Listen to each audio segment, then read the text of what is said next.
Donc je vais vous faire rapidement un petit peu un retour sur l'historique de la création de Lionix, parce que bon, beaucoup de gens maintenant connaissent Lionix depuis quelques années, mais on va dire de façon assez récente.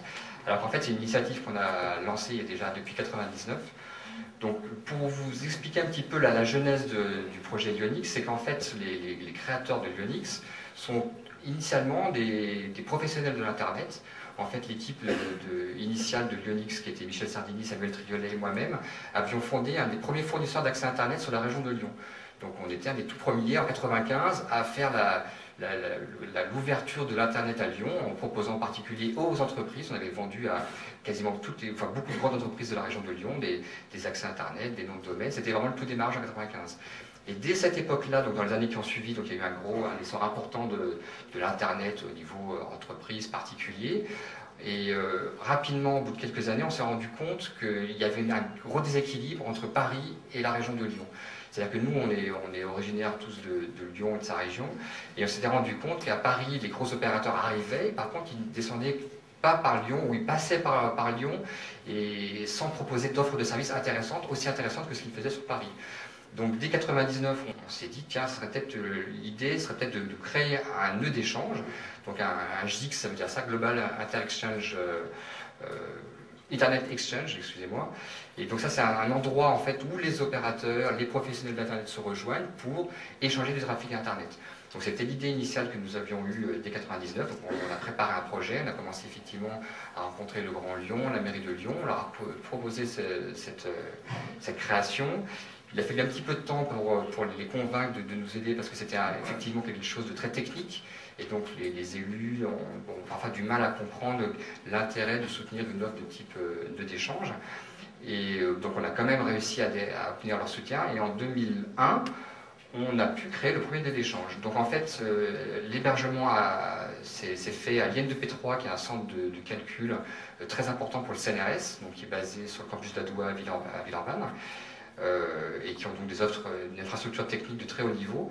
Et nous avons mis en place donc, nos premiers équipements réseau pour interconnecter différentes entreprises et opérateurs. Donc les premiers ont été donc Renater, donc le réseau de la recherche en France, France Télécom, puis Complétel, Neufs nous a rejoint aussi assez rapidement sur ce nœud d'échange, et on a pu commencer à faire de l'échange de trafic Internet. Donc là, on a vu que vraiment ça marchait, en particulier l'échange par exemple, de trafic Internet local entre Neuf Télécom et France Télécom, à l'époque c'était leur nom à tous les deux, et montait très rapidement, parce que pour eux c'est un petit peu une nouveauté. Autant ils faisaient déjà cet échange Internet sur Paris, et se rendaient compte de l'intérêt technique que ça représentait, autant ils se sont rendus compte à ce moment-là, grâce à Lionix, qu'il y avait vraiment un intérêt à faire de l'échange régional. Ça fluidifie le trafic, ça marche mieux, tout est plus efficace. Donc ça, c'était le point en 2001. Ça commençait à démarrer. Par contre, à l'époque, nous avions un petit peu fait ça sous forme d'une association neutre, avec des moyens qui étaient assez limités.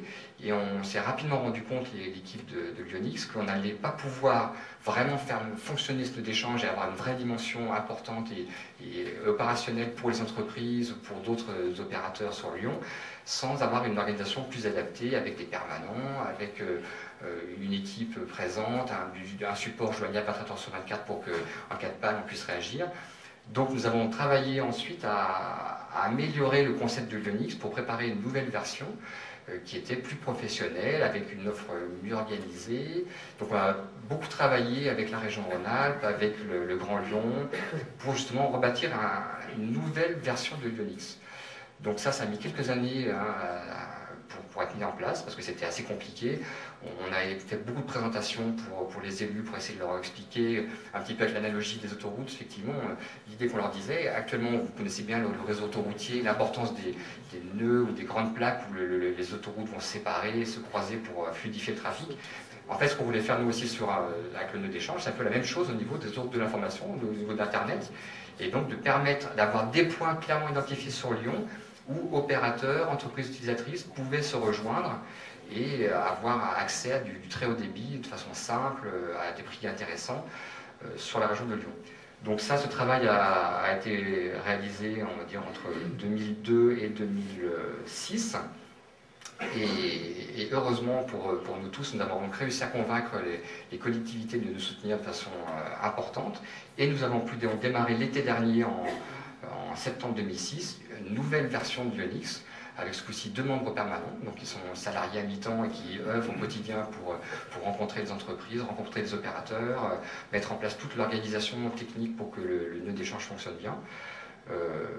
Et donc voilà, donc, nous avons aussi créé donc, maintenant un deuxième espace d'hébergement qui est situé chez Neuf, CGTEL, donc à Vénissieux, où il se trouve l'un des plus gros data centers de Lyon.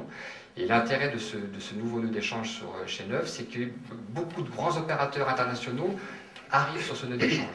Donc il a l'avantage d'être à la fois un grand centre d'hébergement et aussi un centre où se trouvent beaucoup d'opérateurs.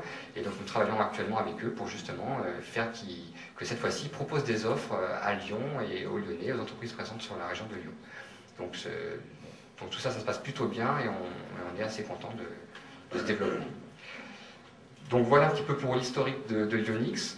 Je vous propose maintenant de voir une petite vidéo que nous avons montée pour un petit peu illustrer justement l'apport de la technologie qu'apporte Lyonix dans le cadre de la région.